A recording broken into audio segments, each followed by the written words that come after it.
Without taking too much of your time, Mr. Philip, the first question will be just an opening remark. Tell us about yourself, why you are contesting for this position, and why people should consider you eligible to be the treasurer of ANNS. Your time counts now. Ladies and gentlemen, good evening. Standing on existing protocol, my name is Philip Okunaiya. Many of you might have read my professional background, CFE, CPA, fellow of Association of Chartered Certified Accountant and all of that. But this evening, I want to emphasize the fact that I'm an enthusiast for community development. And that has been my trajectory through the university days, leading, student body, being the president of Biochemistry Association, the largest faculty in the Faculty of Science. My service here was no exception. I always like impacting lives, visited the prison and saw that people were not dressed and things were bad back in the Korekpene, And so, I used all my Malawi, entered a bar, got sleeping mat, tanks, established a jeep water system. Thank you very much. Is this 1 minute? Yes. I'm just getting started. All right. I know you have a lot you want to tell us about yourself. Okay. You would still have the time to say that during your closing remark. Okay. Media, can we please have the opening remark for the second candidate?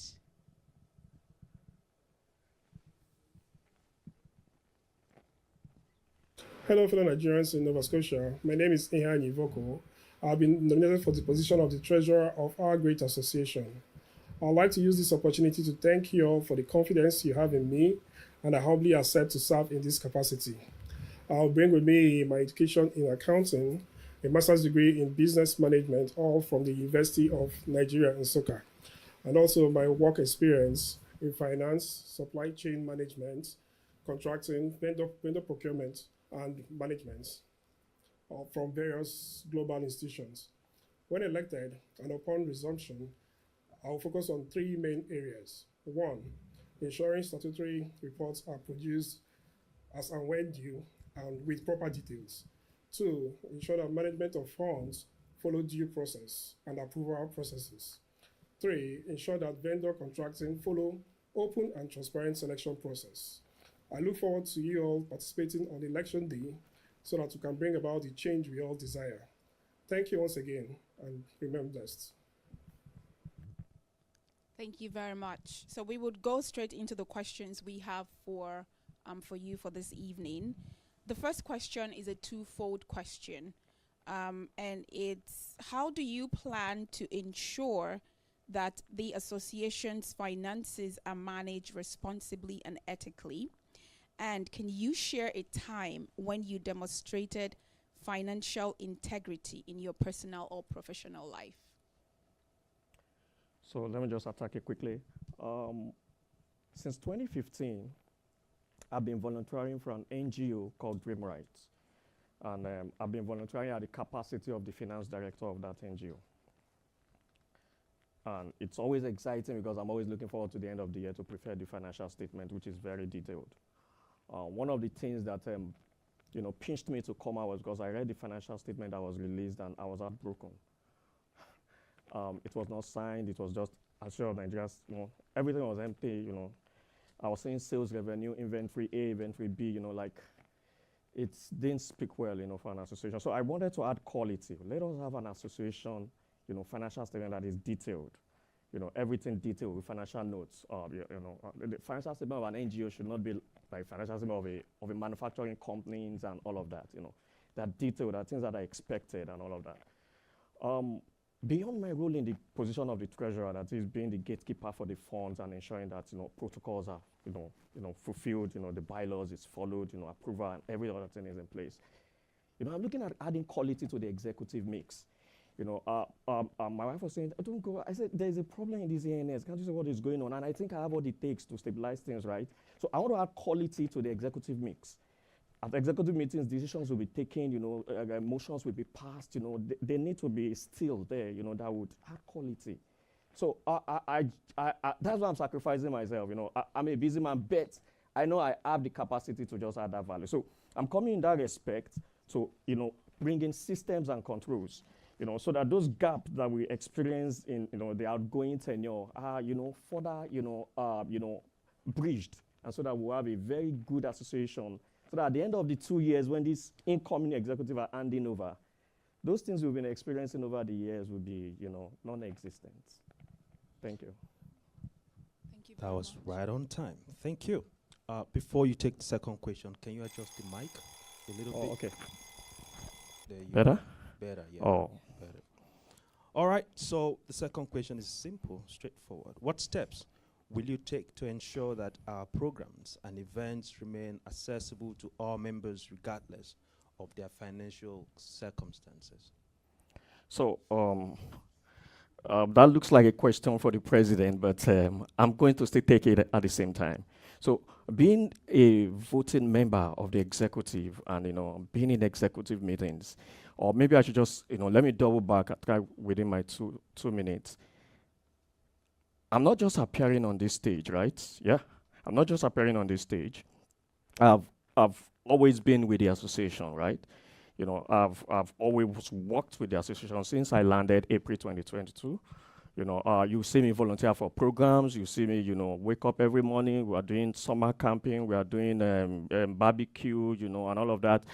Carrying stuffs, carrying corns from, Sobeys and, just volunteering, with my car, my kids. We all carry the corns and everything, For the past 4 months, I think I've been like the only one on the ANNS, airport and picking, newcomers from the airport. And many a times they come very late, from Nigeria, and flights are always postponed, and I'm always picking them, several times, 1 a.m., 2 a.m., you see me tiptoed from beside my wife, enter into the car, and I'm going to the, Halifax airport to pick these individuals, just adding value to life, making sure people are happy, people are, well onboarded, and the impact goes on. Many a times you see them send me a message to say thank you or just to check on me and all of that, and always very happy.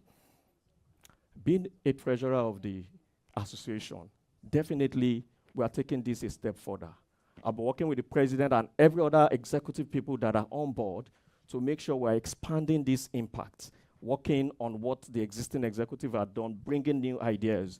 I saw several ideas, flying, from the other presidential candidate. These are fantastic ideas.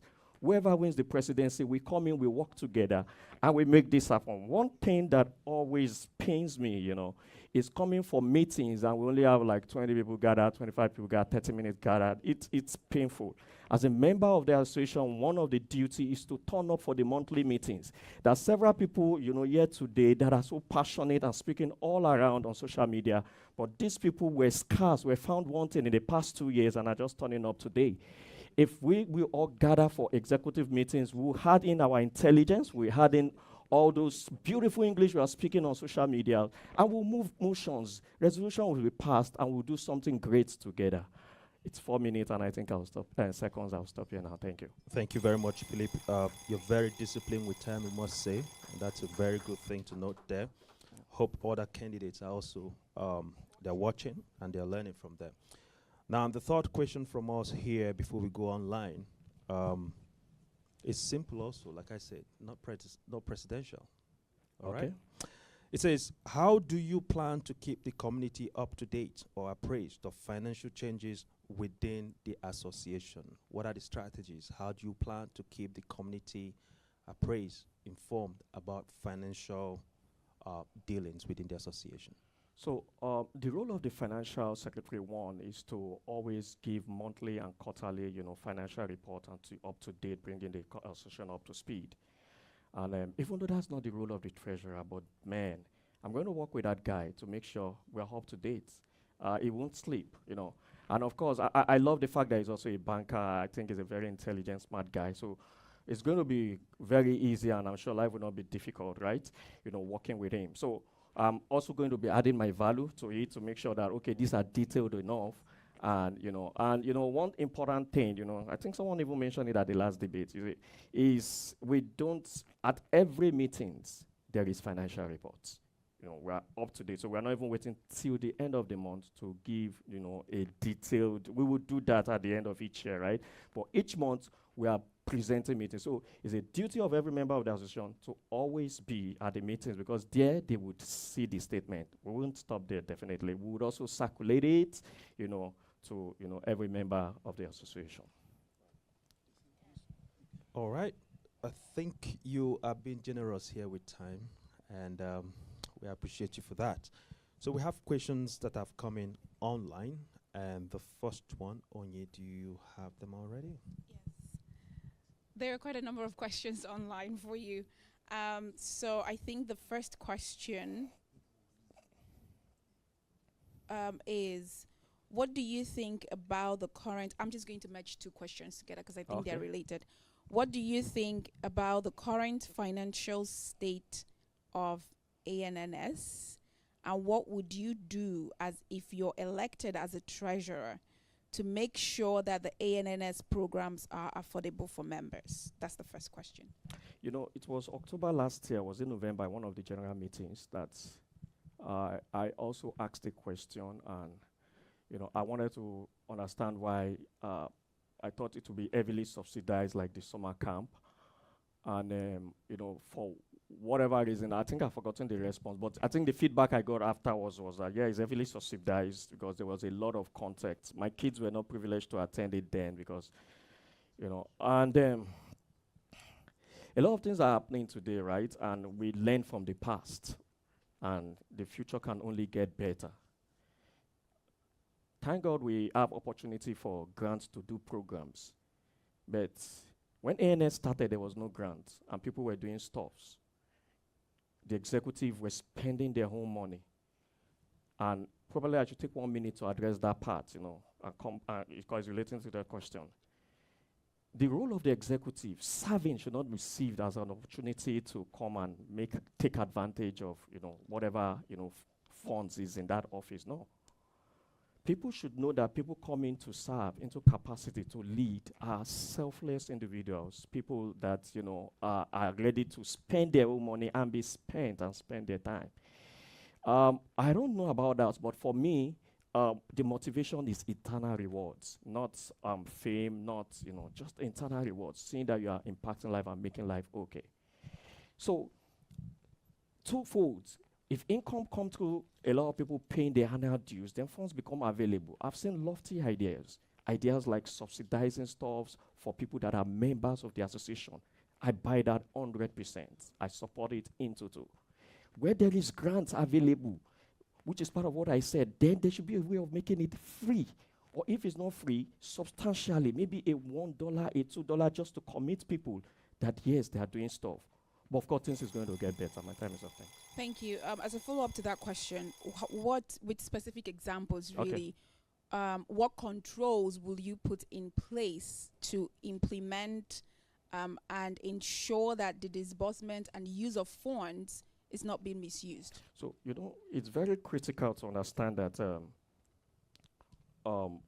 control is very key, and process must be followed. So if I'm privileged to, lead in that office of the treasurer, the first thing is to ensure that we have sight of every of our accounts. We have both the big banks, both the smaller banks, we are checking, working with the outgoing executive, and then also doing independent due diligence to make sure that, we cover every of our accounts. Now, from the bylaw, the signatory to the bylaw are the president, to the account are the president, the FinSec, and the treasurer. So, of course, and the FinSec and the treasurer are both signatories. So we have to have a situation, a system, because that looks a bit big. Right now, I don't know the mandate of the account, whether it is either 2 to sign, 2/3 to sign. But one thing will be constant. We're going to make sure that is followed into 2. I don't believe there would be a situation whereby we would allow any room for any compromise, because the financial secretary has to be up to date at every time on every financial obligation and every fund that is leaving the association and that is coming in, and the same thing applies to the treasurer. And so the system that will be in place is, before any money goes out, I must know The FinSec must know, the president must know, the three must know, and there must be an agreement. If there's no agreement, then we're coming to the executive house and the motion must be passed. But hopefully we're having quality set of executives that will be making right decision for the body of the association. I won't be spending funds on things that are irrelevant or that is not moving the association forward or that is not impacting lives. So having said that, something came to my head now and flew away, but hopefully it will come back. I don't know if I've been able to answer the question. Thank you very much. It's up to members of the community to know whether or not you answer the question. Oh, okay. All right. So we have members of the community who are on Zoom. We want to listen to them right now. We have, I think, 1 or 2 questions from them. Oh, okay. And those questions, however long it is, it will be more than 30 seconds.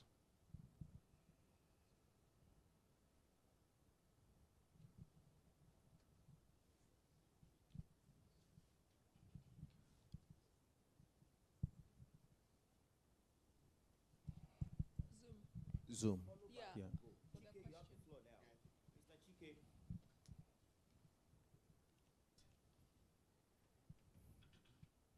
Follow? Mr. Hi, Chike. thanks for that question. Thanks, the presenter and this treasurer. I just wanted to ask you, you touched on a few things that I wanted to ask, but so my question is, have you had a chance to look at the financials, and is there some things that you thought, because you actually used the word irrelevant, is there some things that you thought were irrelevant in those financials? Of course, not in bid, but in excess. There were a lot. I thought I gave example of some of those things. Number one, the financial started with sales revenue. We are an association, so there shouldn't be sales revenue in the financial report. We could have revenue and streams of revenue. The financial should have detailed, the revenue that came from, payment of dues. We should see those there. We didn't see that. It should show income that came from grants. If it's not in the body of the financial statement, it should be in a note to the financial statement, detailing the grants that came from this body, from this body, from this body, detailing the amount. Those are what we want to see. But I was saying inventory A, I was saying inventory B, I was saying inventory C. Like, we don't have inventory in ANNS. Like, so I thought maybe it was just a copy and paste from a Google or a template, which I don't understand. So those were irrelevant. So you're saying inventory A, and in front of inventory A was 0.00 Canadian dollar. Inventory B, 0.0 Canadian, inventory C, and many other irrelevant like that. We don't need those 0.00. Yes, Philip, sorry to cut in. Yep. I guess they want to know what are you going to do differently based on the report you've had time to look at? No. I think I'm actually asking this question. This question was specific. Yes. He asks a specific Have question. you looked What at are it? those items that I saw in the financial statement that I'm saying is irrelevant? And I'm answering it. Those are the specific statements. I'm trying to tweak it. Okay. What would you do so this is a differently? new question. It's a follow-up to that question. All right. You've So I seen just it. want to make sure You've noted all the things that are not right. What are you going to do differently? Goes 30 without seconds. saying. I 30 thought seconds. I mentioned it earlier. Yep. So it's just to do the opposite of what is there. Earlier in my speech, I mentioned the fact that, so when again, note is not my role as a treasurer, but of course it's what I'm going to make sure the financial secretary do, right? To make sure that the notes is detailed. I told you earlier on, or I mentioned, is what I've been doing for several years, preparing financial statement. I'm a financial statement enthusiast. I love to, because I prepare it, so I'm always looking for what users of financial statement we want to see. And those are what the financial statement, So it should be detailed. We want to see all the inflow that came in and from which body and the amount. This Awesome. will be in the body of the financial statement. You want to see how it was spent, to whom it was spent, the major vendors that you use. Because financial users of financial statement want to see, they want to make sure that, okay, things are done, properly and transparent. We're talking about vendor selection, which is a very sensitive part. You just want to make sure that, we're not just selecting one vendor. It must be transparent. Things are going to be done on merit basis. You're not just going to say, okay, we want to do stuffs, and we're going to seed it to this vendor. No. There's going to be a proper criteria. Okay, why are we giving this vendor? Thank you very much. Thank you very much. I think you've addressed that question. One more question from Zoom, and we will let Philip go. 30 seconds.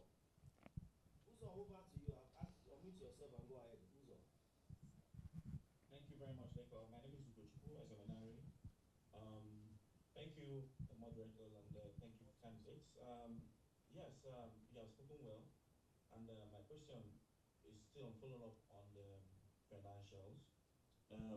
From your professional perspective, do you believe that the financials that we received on the 7th of March from the association, do you believe that financials is audited